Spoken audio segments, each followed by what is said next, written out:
and nor should I.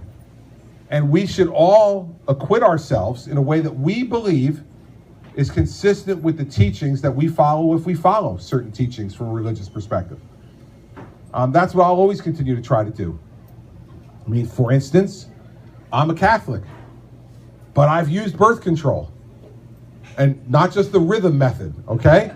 So, you know, my church has a teaching against birth control. Does that make me an awful Catholic because I believe and practiced that function during part of my life? I don't think so. But you know what? I'm only going to find out when it's my time to be judged. I won't be able to tell now. You can't tell me. I can't tell myself. And we'll only find out when we ultimately get to judgment, which I believe is only by God.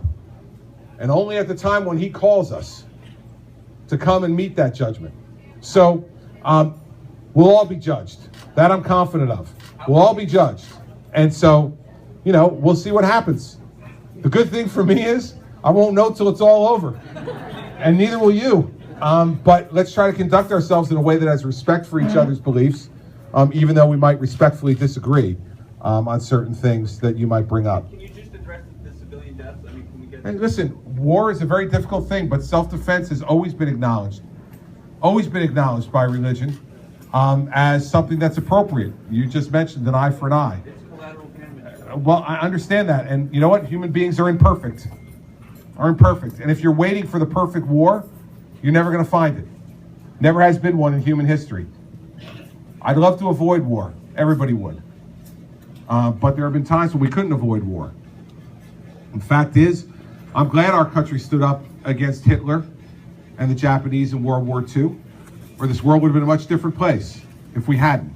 And I'm sure that there was collateral damage that happened in World War II as well. That innocent people were killed there as well. But we also know that Germany was engaged in the most horrific Holocaust of that time, in singling out certain people based on their religion and sending them to their own extermination.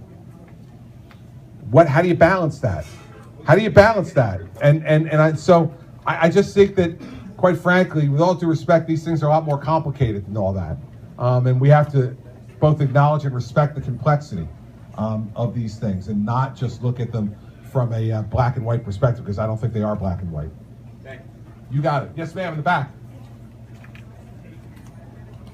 Hi, I just had a quick question about what you would do, if anything, to help curb the drug addiction going on through the country. Yeah, this has been one of the things that I've been most passionate about in my time as governor of New Jersey. Let me tell you what I believe, then I'll tell you what I've done. What I believe is that drug and alcohol addiction is a disease. It's not a moral failing. It's a disease. And let me analogize it this way. My mom was a lifetime smoker. She started smoking when she was 16 years old.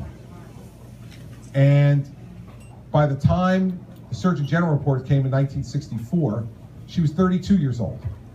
So from the time she was 32 years old forward, she knew there was sufficient evidence that smoking could cause cancer. And she tried lots of times to quit. She tried the gum, the patch, cold turkey. She ate herself, then lost all the weight, did everything she could, right? She just couldn't do it. Now, at 71 years old, my mom was diagnosed with lung cancer. And she died inside of 3 months of that diagnosis. Nobody came to my family during those 3 months and said, hey, listen, we're not going to treat your mom, because she did this to herself. She knew smoking was bad for her. She could have stopped, she didn't. So as a result, we're just going to let her die. Yet, with drugs and alcohol, we often take that kind of approach. We say, well, they made the choice to try it in the first place. Well, therefore, for the grace of God, go I. Right? We all, everybody in this place this morning has made some bad decisions in your life, I suspect. And we're fortunate that those bad decisions didn't lead to us being addicted to drugs or alcohol for a lifetime. And so what I've said in New Jersey is we're the first state to do this. If you're a first-time non-violent drug offender, If you commit violent acts or you're dealing drugs, you need to go to jail. That's it. You're hurting other people, and you need to be taken off the street. But if you're someone who's caught, as 50% of our prison population in America is someone who's possessing an amount of drugs that's not enough to deal, just enough to use, and you go to jail for that, you're not going to jail anymore in New Jersey. It's first-time nonviolent drug offender. What you're doing in New Jersey is you're going to mandatory inpatient treatment. Because what I want is to save lives. That person can be saved. We need to give him or her the tools that they need to be able to do it. But I think by doing this now, you're right that there's not enough treatment, because we're behind.